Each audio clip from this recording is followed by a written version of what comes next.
I think we all have a personal history that causes certain things to be more important for us than perhaps for other people. Although this one of mine, I think, is probably important for most of us.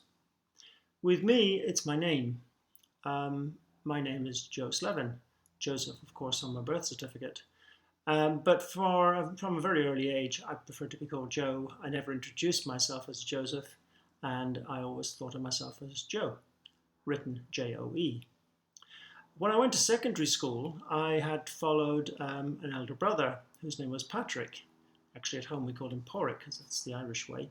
But Patrick, in England, was the name he was called in school. And one of my teachers decided that it would be appropriate to continue with the next Slevin to just call him Patrick. And all through my first year and second year, and even third year, I think, this teacher insisted on calling me Patrick. And I always disliked it. Being a nice little boy, of course, I didn't make a fuss. But I think that stuck with me. And also, as I grew up, I sort of didn't like the name Joseph anyway. And at one point, when I was changing jobs, I did seriously consider dropping the name Joseph and telling everybody that my second name, which is Martin. Fortunately, I didn't make that silly decision. But in the time I was working in my final job, my last job, before I retired, I was there for 22 years, and most of that time I was with a colleague who insisted, despite it being obvious to everybody that I preferred to be called Joe, this person insisted on calling me Joseph, in a slightly awkward way, which made me feel, at least, maybe wrongly, made me feel that he was doing it deliberately for some motivation of his own. I also have a relative over in Ireland who not only calls me Joseph, but pronounces it Joseph, which makes it feel even less connected to me than it would if it was at least pronounced Joseph. So I think maybe that personal history has left me with a view that names matter. I also remember at my second teaching job in Nottinghamshire how a little year 7 girl, in response to her name, told me her name was Sarah Khan. And I remember thinking at the time, Sarah Khan, really? So I had a chat with her sometime later, and she explained that that wasn't how her name really was. Her name was Mussarat. But that at primary school, the teacher in her form had not really been able to pronounce Mussarat and therefore had said, I'll call you Sarah. Now, I don't really think Mussarat is that difficult to say. So one is left wondering, why did the teacher not make a small effort to say Mussarat? Or ask the girl, what would you prefer to be called if there's a shortened version of Mussarat? But she didn't. So the little girl just accepted that in this country, I have to accept that my name is changed to fit. I don't think that's a good idea. In my time prior to retirement, I always remember prize giving day being significant for one annoying little factor.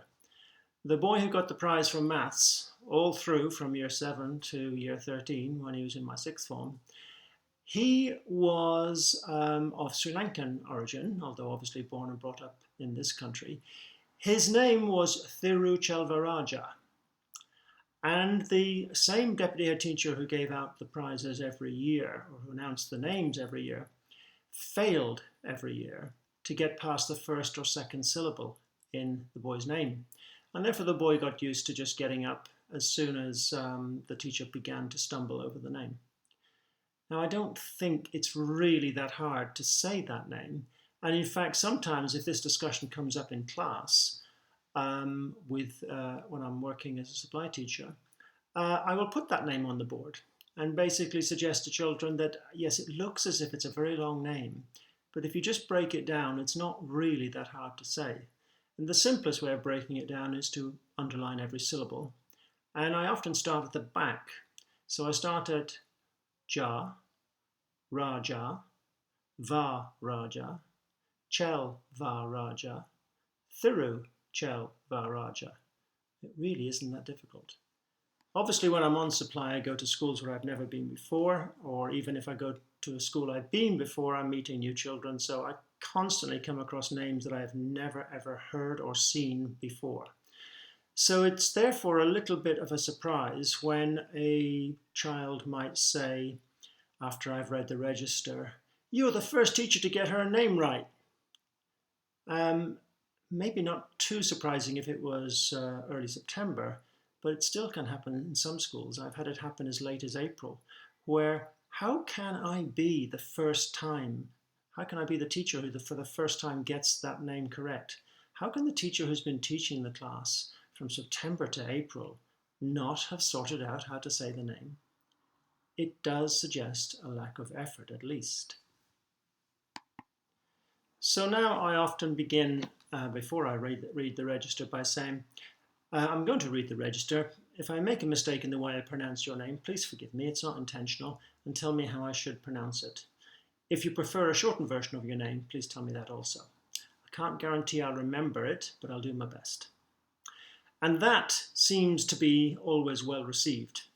Sometimes, however, my poor attempts